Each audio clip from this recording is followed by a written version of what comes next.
Welcome to the FF Forge. I'm Steve, and I'm back from a hurricane. I said something last Monday, in a video about the hurricane coming my way, and it came my way even more so than it was expected to at that point in time. So that was quite the disruption to just about everything in my life. But in my immediate area, got quite lucky. To the north of me, south of me, less lucky. So, yeah, that's it. That's the update. That's why I was gone. But here we are, and it is time for the waiver wires. And before we get into the waiver wires, we'll just quick go over some of the injuries from Week 4 that may have some impacts in Week 5. Starting off with Tua. I'm sure we all are aware of that situation with the concussion. He has already been ruled out for this week's game. Brian Hoyer got injured. As we know, Mac Jones is already out. So currently on Bailey Zappi, a good prospect for quarterback, but definitely a raw one. So we'll see how things go with that. Will any New England weapons, especially in the receiving core, maybe downgrade a little bit going into next week, depending on how that shakes out. And then Daniel Jones had an ankle injury, went out of the game, came back into the game after another injury to their backup quarterback, and he is considered day-to-day at this point, so something to monitor. Jameis Winston did not play. Dak Prescott did not play. Dak is expected to be coming back this week, and Jameis Winston, I don't really know. Just something to keep monitoring on those guys. Moving on to the wide receiver position for the injuries. Jamison Crowder broke his ankle, believe ruled out for the season. And then Isaiah McKenzie had a concussion, so that is something to keep in mind for this week because he is one of the waiver wire options, one of the better ones overall. There's a lot of wide receiver options out there. But keep that in mind, especially if you're picking up a waiver wire option that you need to use, because as we've seen with Hunter Renfrow, concussion injury doesn't always mean that they're back in 1 week, and we've seen it in the past too. There's a lot of different levels to concussions and how that recovery goes. The longer it is, the more concerning. So there is starting to be some growing concern there on the Hunter Renfrow front, but hopefully he'll be back soon. Just a little bit more maybe of a risk going forward for him, especially for those in dynasty leagues. We've seen people have to retire due to severe concussion issues. Kenny Golladay had a knee injury, I believe, maybe rather severe, or take him out for a period of time. Not really expected to be back immediately, from what I've gathered. Traylon Burks, a foot injury. I know he was in a walking boot after the game. And then players that were ruled out this week: Michael Thomas, Wan'Dale Robinson, Kadarius Toney, Keenan Allen. I have to just monitor all those situations. Same with DJ Shark, Amon-Ra St. Brown, Zay Jones, of course Hunter Renfrow, and Jacoby Myers. There are a few names that will show up in the waiver wire here as well, so those are just things to keep in mind when making waiver wire decisions. So this is the list that I'll just kind of keep up to date as the week goes. So then we move on to running backs, which we had a couple of major injuries. My opponent has both Javonte Williams and Jonathan Taylor. I had some rather bad performances too to help equal that out, but regardless, his team just got decimated, and I know he's not the only one. I think that was kind of a popular pair out there, and unfortunately for Javonte Williams owners, it was a torn ACL, so he is out for the season. And for Jonathan Taylor, it looked like it was going to be serious, looked like a high ankle sprain. However, yesterday on Monday, some internal source came out and did say that it was quote-unquote nothing serious. Now, I would say good news in general here for Jonathan William Taylor owners. Their game is on Thursday, so that probably doesn't help him to come back for this week. I would say that is doubtful, but that means that you will not have to sit there and, if he was playing on Monday and he was going to be a game time decision, have to take those risks that are associated with, do I sit a guy? For instance, this last weekend 4:00 game for Christian McCaffrey. I ended up sitting him, and for Breece Hall, worked out okay. I still won my matchup. It could have cost me, but it was a decision I made based on, some level of comfort that I had in the matchup. Jonathan Taylor owners won't have to worry about making those kinds of decisions. You'll know what's ahead of you for sure already on Thursday.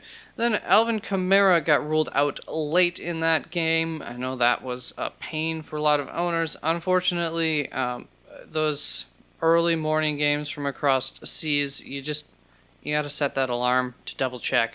And even then, I know you can check it too early or something, and you go right back to bed and you miss the fact that somebody's ruled out. So something to monitor there. Same with David Montgomery, continued to monitor that, and DeAndre Swift. And Cordero Patterson had a knee injury, and as of yesterday, he had a minor surgery, I believe, on the knee, and he is placed on IR to return, so he should be out for at least a month at this point. So obviously we will see that reflected in the waiver wire options. And then Jonnu Smith had an ankle. I believe he had a walking boot on after the game, and Cameron Brate with the concussion, which will actually bring in somebody into the waiver wire options. So let's move on to the waiver wire. As far as the waiver wire goes, the number one thing that I look at is the ownership on ESPN. That is the platform that I play on, so it's just easiest that way. But I do go out and search on, for instance, Fantasy Pros, and look at their waiver wires to see if there are some guys who maybe ownership can vary a decent amount on different platforms. So just see if there are guys that are completely owned much higher on ESPN and not. So it's a general guideline. It's not 100%. But I do want to explain. So last week I prepared my waiver wire to be recorded early in the following morning for Tuesday morning. And unfortunately, late Monday night, my phone battery just went off the haywire. Couldn't plug it in to charge it. It would overheat. Have it on, it overheats from apps. So I think the battery's unstable.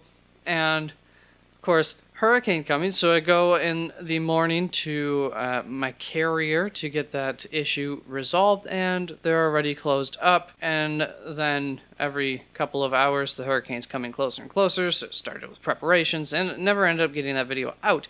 But one thing I did want to show in that video was that, hey, I'm here for you. I'm looking out for you 2 weeks ahead a lot of the time. And just do a little humble brag in some ways. So I've mostly maintained that list, and then I've just edited out from there just to kind of go over, maybe catch some of the points that I was going to get across. For instance, 2 weeks ago I would have had, if I remember how I did this, I would have had Trevor Lawrence at number 1, Jared Goff as my waiver wire option number 2, Marcus Mariota was 4. That didn't pan out so well this week. I want to point out that when something is italicized, that means that I have added that in. All of these top 5s for any of the positions are this week. That is added in. And let's just get on to it. For the quarterbacks, Jared Goff appears to have a nice season-long schedule, and he is really the only quarterback that I actively want on rosters. Like, he is wholly under-owned at this percent. I know he's right on the borderline, I believe, of 50% ownership for most platforms, but he needs to be owned. That's the guy. He proved it this week with having fewer weapons, that he's feeling comfortable in this offense, and even if they're struggling, they can do something. So pretty impressive week to build some confidence on the Jared Goff train there this week. Then Marcus Mariota kind of went the opposite route. He was feeling safe. I wrote high but not safe floor, as we saw this week. Not safe.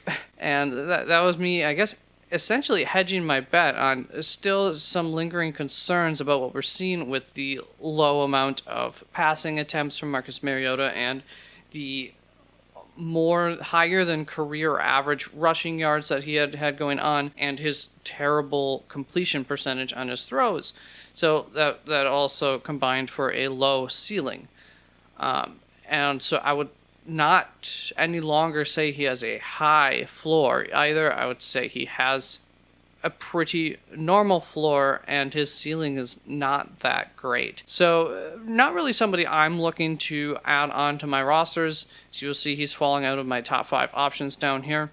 But Geno Smith is someone who has been, I guess, just creeping under the surface a little, just enough overshadowed by some of these other guys that it's taken us this long to really take notice.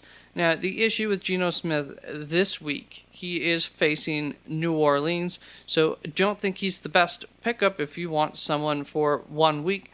More of a 2-quarterback league / season-long kind of guy, or just a backup quarterback to add to your team with some of these guys that have gone down recently. Moving on to, I had a little grouping here of Zach Wilson versus Justin Fields versus Kenny Pickett, and I don't know if am I a savant? Do I read the future? Why did I have Kenny Pickett in here? I really don't recall why I ended up adding Kenny Pickett. Was there some sort of news report that I've totally forgotten in all the chaos of the past week that he was going to potentially be taking over? I don't think there was. So I was going to compare their rest of seasons, and I did. So I had Wilson's schedule is rough this season, but his playoff schedule is nice. So, well, we'll see where I have him rated down here. I will say this week was one of those weeks. This wasn't a great, passer-friendly matchup, and it was his first week back after not playing for quite some time and coming back. So that actually built a little bit of confidence in me. I'm pretty sure that's the only reason he ended up making onto this list. He had a pretty solid week this last week. Then Justin Fields, he actually has a decent schedule, but man, it's tough to say that he deserves a spot on your roster if you're in a normal single quarterback league in any way. And I would actually prefer Danny Dimes. Of course, I'm going to need more news on his injury situation, especially running being a good portion of his value, and why I would rather have him over the upside of Justin Fields, because there is still that upside of Justin Fields if they can get things clicking there. Danny Dimes' ankles matter, and that's what he injured this last week, so a little bit risky there. Probably don't want either. And then Kenny Pickett's schedule is actually pretty darn good, pretty darn passer-friendly from what I gathered for this next, for the year.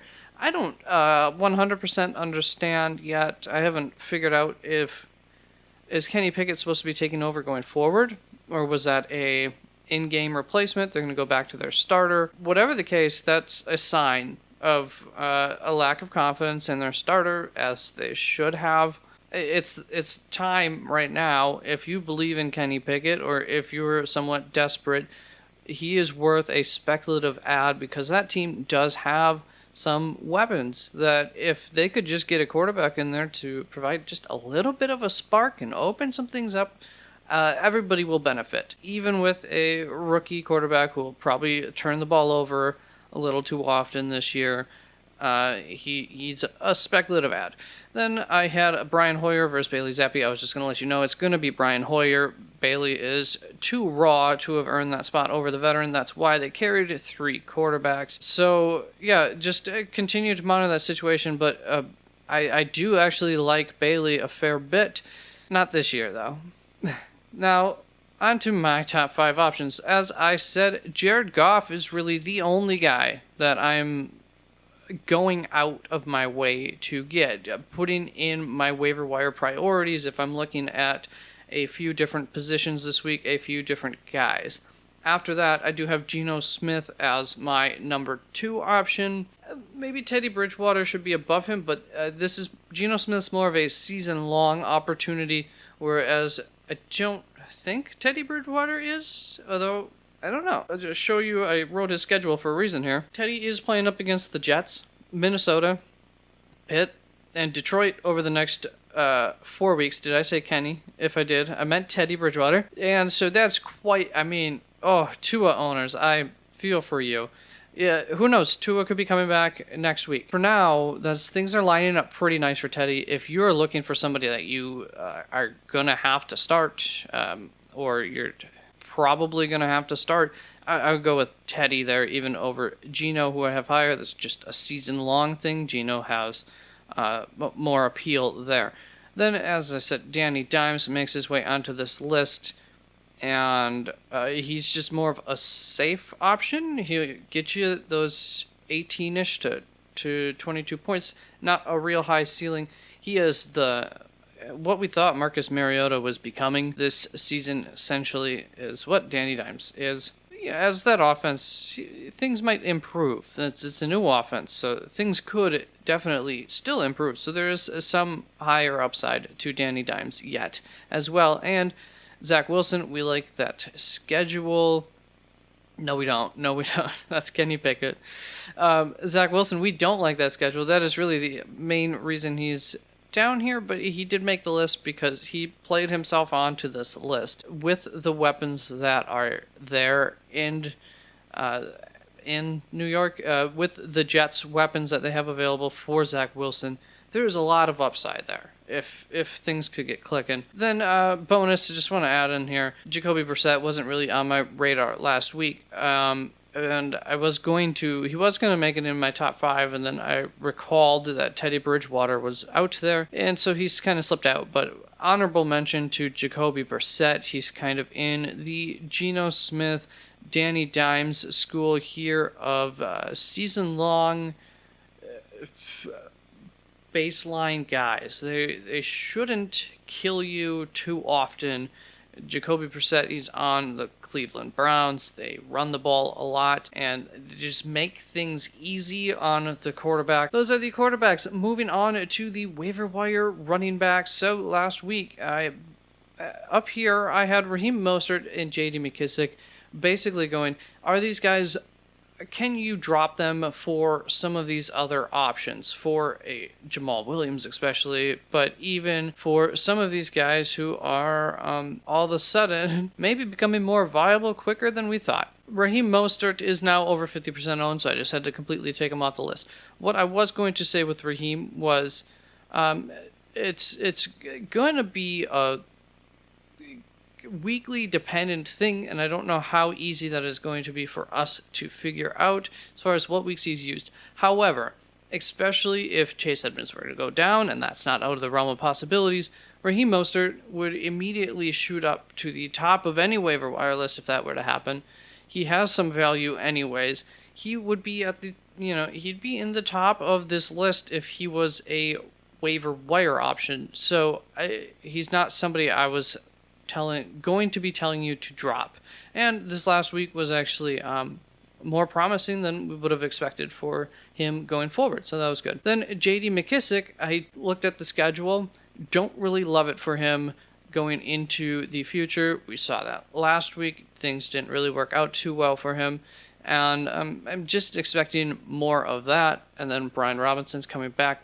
There's some question marks there. So J.D. McKissic, you could drop. I'm not telling you to go out of your way to drop him for nobody, but he is droppable. Then, of course, had Jamal Williams as my number 1 last week, had Khalil Herbert as my number 2 last week, and I believe I was going to point out the fact that I had Khalil Herbert as my number 1 pickup 2 weeks ago in the event if David Montgomery were to go down, and what kind of value that is. I value that a lot. I think those are the guys that are better to keep on your teams than the Nyheim Hines of the world, where, hey, look at that. Jonathan Taylor goes down this week, and we're looking at, is it going to be Deion Jackson, or is it going to be Philip Lindsay to take over that number 1 role there? Hines will get more work. He is viable now, but he doesn't become Jamal Williams, Khalil Herbert when the starter goes down.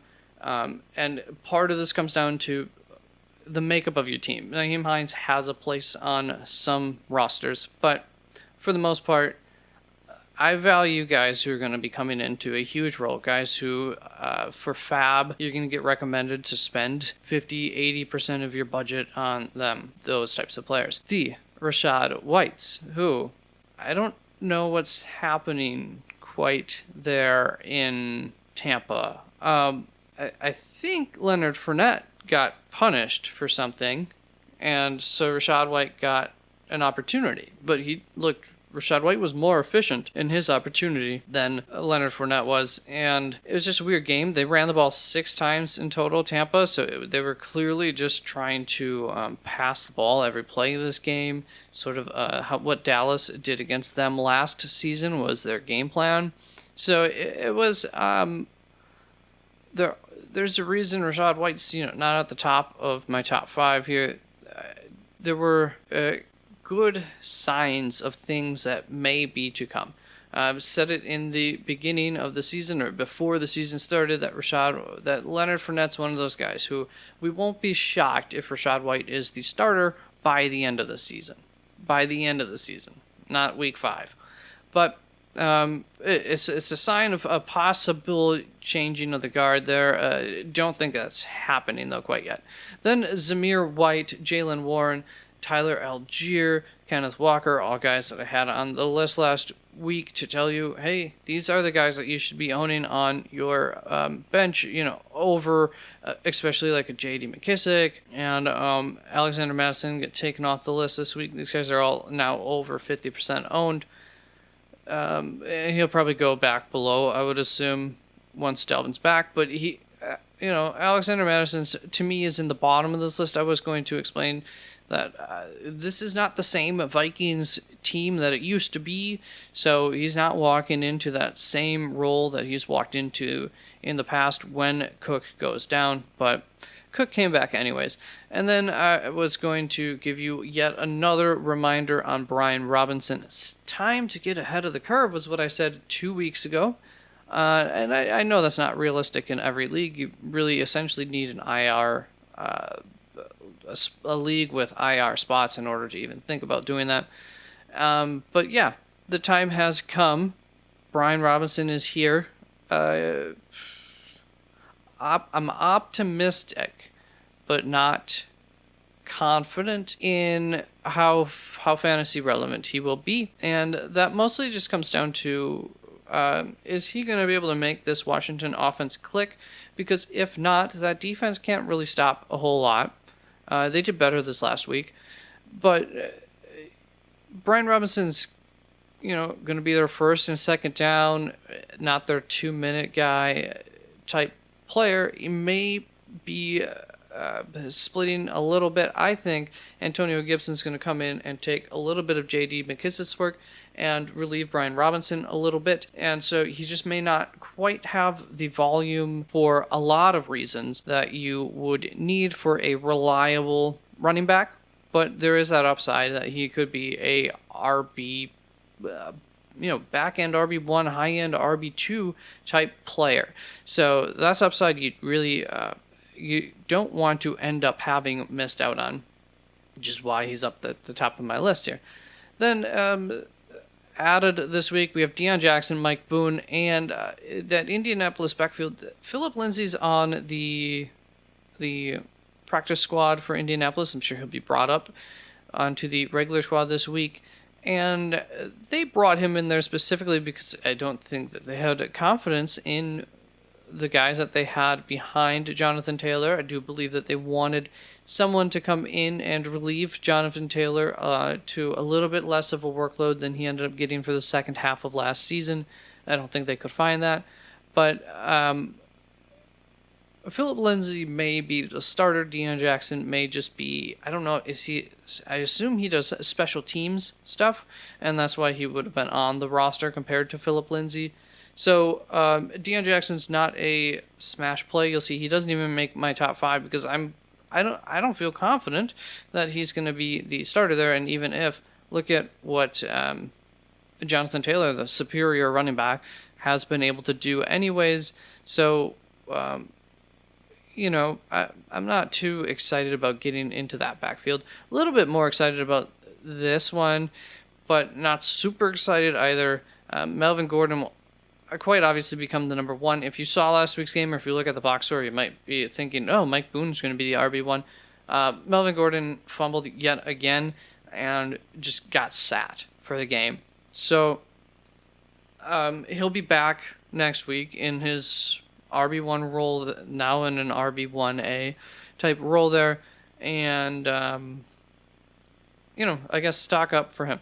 But Mike Boone, they just signed Latavius Murray last night during the Monday night game. So, some issues with Mike Boone. I actually had Mike Boone in my number 4 spot, and then I moved him up to my number 3 spot, and then I moved him back to my number 4 spot after that news came out. So on to the top 5 running backs. Brian Robinson in at number 1, just purely for that season-long upside over Tyler Algier with the injury to Cordero Patterson, who I said early in the season, man, he's been getting a lot of work. He's a little bit older, injury concern, and so with Tyler Algier, all running backs have an injury tag on them. With Tyler Algier, you are probably not getting season-long starter potential like Brian Robinson, but in the short term, I like Tyler Algier a little bit more than Brian Robinson. So if you need a guy this week, next week, go with Tyler Algier. Then Rachaad White coming in here at number 3. Like I said, there were some good signs for the future there, and yeah, I'll take Tampa Bay's running back all day, if in a starting role. So if he could finagle that at some point in the season, that would be awesome. So a bit of a speculative ad. Then Mike Boone, if you need help right now, I still think it's Mike Boone. You go Mike Boone. I don't think Latavius Murray is going to be coming in and being the number 2 running back there. I do believe that it will be Mike Boone, and Latavius was a signing as to, get another body in there because they needed one. And then Kenneth Walker here in the 5th spot. Similar to like a Brian Robinson, Tyler Algier.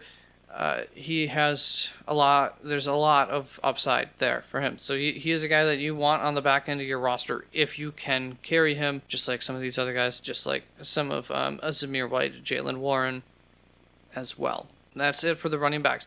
On to the wide receivers. So here was the list that I had last week, and in the morning I was going to come back and shuffle it up because it was late Monday night, and I knew I had a full day ahead of me, and I was trying to figure out heads over tails how to order these guys. But I did have these I was pretty confident in sticking with. So Michael Gallup as the number 1 pickup last week. Then Romeo Doubs, Josh Palmer, Sterling Shepard unfortunately got injured for the rest of the season, but he was on that list. Noah Brown, I don't remember what the question marks were for anymore. Greg Dortch is no longer available. So as you can see, I thought Rondale Moore was expected to come back this coming week or the following, but Rondale ended up coming this week. And there are some good signs for Rondale Moore. He had quite a bit of usage. They used him a lot differently than they used him last season. These are things that I expected, but they were not a guarantee. If he would have gotten, the ball just thrown to him 5 yards beyond the line of scrimmage, behind the line of scrimmage almost every play, not gotten a lot of usage, not gotten out of the slot on any downs, then we wouldn't be too excited after last week's performance in that case, and we would think he might be something similar to what he was last year, which was a flash in the pan like twice and nothing else. So Rondale Moore, there are some good factors that came out of his usage this last week, and that should only increase. Then we had Devin Duvernay, Isaiah McKenzie, Zay Jones, Matt Collins, Josh Reynolds, George Pickens, also all in that mix where I was figuring out basically from this point on down how to order these guys. Didn't get to that, but I got to it this week.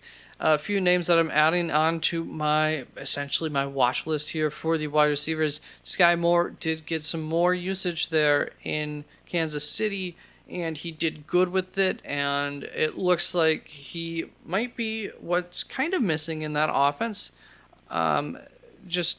They might just need a little bit of a spark there, and so saw his most usage by far, and I'm sure a lot of people just finally dropped him recently, but he is making it onto the pickup list here if you want to get ahead of things. I don't have him in my top 5 yet, but I do expect him to potentially be there, especially after next week. Then I want to talk about Kadarius Toney versus Wan'Dale Robinson. So more Kenny Golladay went down. More wide receivers have gone down there in New York. Personally, I like Wan'Dale Robinson. He is a lot like Kadarius Toney. This coaching staff did not draft Kadarius Toney. They drafted Wan'Dale Robinson. Once again, a very similar player to Kadarius Toney in what they bring to a team in many ways. So, all the signs early season 2 pointed to them preferring Wan'Dale Robinson over Kadarius Toney. Kadarius Toney probably does have a little bit more pedigree than Wan'Dale, but not by an avalanche's worth. So, due to the fact that I'm in a minority, it's tough for me to go out there and say, if you're trying to pick up a New York Giants wide receiver, Wan'Dale's the one to have. I am saying that. But, Kadarius Toney's the consensus choice there. Either way, those two both have some stock up now with the injuries going on there. If just monitor how healthy they are. If they can get in and play, they're moving on up. But they did not make my top 5 this week. Then Alec Pierce on the watch list. Liked him as a talent coming out as a rookie this season. Just another big body wide receiver for that offense. They're pretty much all big body receivers except for one. Then Corey Davis. I have Garrett Wilson. I think what we saw this week is going to be pretty much how things will work out with Zach Wilson now at quarterback. Zach Wilson and Corey Davis had a connection last season. Also for Elijah Moore, Zach Wilson is better. He likes to chuck it deep. Elijah Moore can run those routes really well. And so, power issues, so annoying. And so, I think going forward, Elijah Moore and Corey Davis are the wide receivers to have in that New York Jets offense. Stop doing that power. Ever since the hurricane, just boop, boop, power out, power out. Rondale Moore does not make it onto the list this week, but like I said, some really good signs for him. The major issue is what happens when we get DeAndre Hopkins back in that offense. I don't know. The potential is there that 3 receiving options could be viable, but Zach Ertz is kind of probably that 3rd receiving option anyways, and Rondale Morris should be the odd man out of that situation. Sure, he'll have some big blow-up weeks with all their talent on the field, but I don't know that it'll be predictable. Jameson Williams is still an unknown comeback time, but it is starting to get to that time. So I was going to alert you to start thinking of that last week, and we're getting even closer to it being too late to go after that. And then Van Jefferson was about a month out last week, several weeks. Really think he's sorely missed in that offense right now for the Rams, and they'll be happy to have him back whenever he comes back. I'd probably rather him over Rondale Moore. I think their ceilings are the same, but Van just might have a little bit more consistency. Maybe. Then for the top 5 here, Michael Gallup, my number 1 wide receiver pickup, if you still haven't yet, which a lot of people haven't, just under that 50% mark. Romeo Doubs still, by the way, a Christian Watson believer and owner, did tell you after week 1 that Romeo Doubs was the one to have. Strangely, the only time that I've ever heard any experts start to talk about Christian Watson over Romeo Doubs after week 1. But, if you watched the game itself and didn't just look at the stats, Romeo just looked more comfortable out there in that offense. And maybe like he had a little bit more trust already from Aaron Rodgers, and that has continued to develop. I still think there's a whole heck of a lot of upside with Christian Watson, but it's starting to get to that point where I wonder if that's going to happen this season or not. Then Isaiah McKenzie in at my number 3 spot here, but reminder, he is injured, so if you need someone this week, you may want to pass on him, and then come Thursday or Friday, you can pick him up if it looks like he's going to play and you like him more than somebody else on your roster, somebody that you're going to start, whatever. Then George Pickens in at the 4th spot here, and this is pretty much tied to Kenny Pickett. Even before the Kenny Pickett thing, I had finally brought him into my watch list. I did not like him to start the season, and so none of the other weapons have shined enough for me to say George Pickens can't come in and carve out a fantasy relevant role, and he's really looked good on a few plays.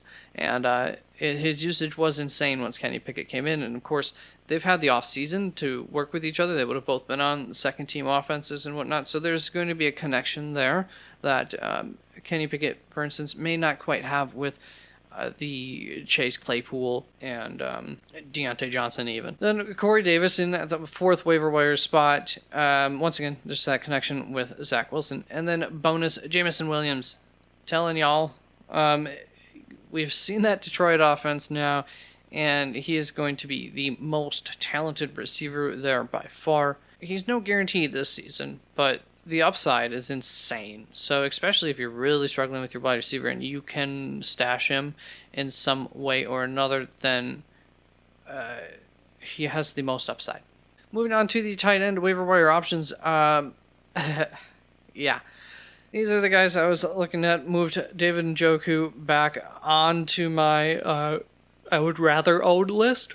You have to understand there are 10, 12 or so tight ends that are that make up this back end tight end 1 space, and they change weeks. They alternate weeks on who's the guy.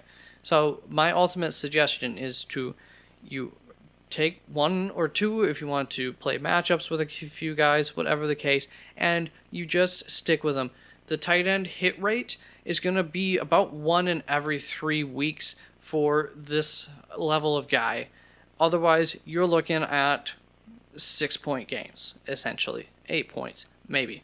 So, I don't recommend getting on this carousel of chasing points. That's why I don't have Mo Alley-Cox. Even he's in my watch list here. I don't see the upside with Mo Alley as far as actually getting what he did these last 2 weeks, the week that you start him. So, and that's just how it works for tight ends. It's just play the odds and stick with a couple guys if you don't have a stud tight end. The guys that I like to stick with are Tyler Conklin, David Njoku, but he's now over 50% owned again, Logan Thomas, Evan Ingram, Irv Smith Jr. Guys on my watch list are Isaiah Likely, and I did add Jelani Woods onto that watch list last week. He is a very talented and good tight end for in the end zone type area of the field. So if he's going to start to get on the field, I'm going to keep my eyes open, keep my ears open, keep my eyes open to kind of is that workload increasing at any point? Because I don't think Mo Alley-Cox is irreplaceable as their number 1 tight end, but I would be surprised if Jelani were to outseed him. But here is the even in a speculative ad territory, depending on how the news comes out for Cameron Brate's concussion. If he's looking doubtful, K-Dot might be a nice little stash pickup late in the week. If you want a second tight end or want some upside in it, we've seen how Tom Brady how good he can do and how pretty much consistently he can get his tight ends touchdowns. K-Dot was one of my favorite rookie prospects. Really wanted Green Bay to take him. I think he could be a very, very good tight end in the league. And so if he gets an opportunity this week, I don't think Cameron Brate is a guy who can't be unseated from his starting spot. But, there's a lot to learn for tight ends. Then the guys who I was going to tell you that you could drop this list still pretty much looks the same. Taysom Hill. For as long as Jameis Winston is not playing, then Taysom has roster potential, starting potential, because there's just going to be probably double, maybe go from like getting on the field for 4 plays a game to getting on the field for like 8 plays a game, and some of those being in 1 second. Neighbor just stopped by to let me know of some facilities that are working again in the area. So I know I was talking about K. Dotton, and thumbs up to him. Then, or no, I was on Taysom Hill. So yeah, he gets high, some good looks for touchdowns and whatnot. Then Albert O, nothing changed this week, still in that droppable territory. Same with Mike Gesicki and Cole Kmet. And Hunter Henry actually, it could be, I would say, in that speculative ad situation there with Jonnu Smith going down. Maybe just check out updated news on that injury, see if that's going to be a little bit long term at the very least, if you're going to be dropping some of these guys for Hunter Henry, because otherwise, if Jonnu's coming back, don't really love that. Noah Fant still in this territory. Austin Hooper, where did he go? And then Robert Tonyan I've added onto the list this week. I had him in just a no man's territory for me, but he did get the touchdown this week, so I would rather him over some of these guys. There is still some more upside with him. Don't love it though. On Hayden Hurst, I wouldn't. I'm not putting him any bit above anybody else. He's just once in that territory of guys that I would rather own compared to some other guys. And Mo Alley Cox is on that watch list, I guess. I'm pretty confident in. I don't care to roster him. I wouldn't be doing my job if I didn't mention him and bring him up. He's had 2 good weeks. I think 3 touchdowns over the last 2 weeks, right? So. If that's going to somehow continue on like that to some extent, which is possible, then now at least I can say that I didn't ignore it. I made you aware of it. And for my top 5, Tyler Conklin is still the only one that I am kind of anxious to have on my team if I don't have a stud tight end, or if I'm running 2 tight end system. He only had 5 targets this last week, and that just puts him back into the same territory as others. So I don't know that after this coming week he'll still be on my preferred list right now for tight ends. So yeah, that is it for the waiver wires for week 5. Obviously, as news comes in and whatnot in future videos, like in my Saturday morning injury roundup and steals, stock, and scrap video, some news can always come out about other guys who, hey, pick this guy up off your waiver wire. You're gonna have a bang up week. So let's get this video out to you. Peace out. Love you. Thank you. Bye. Please like, comment, subscribe.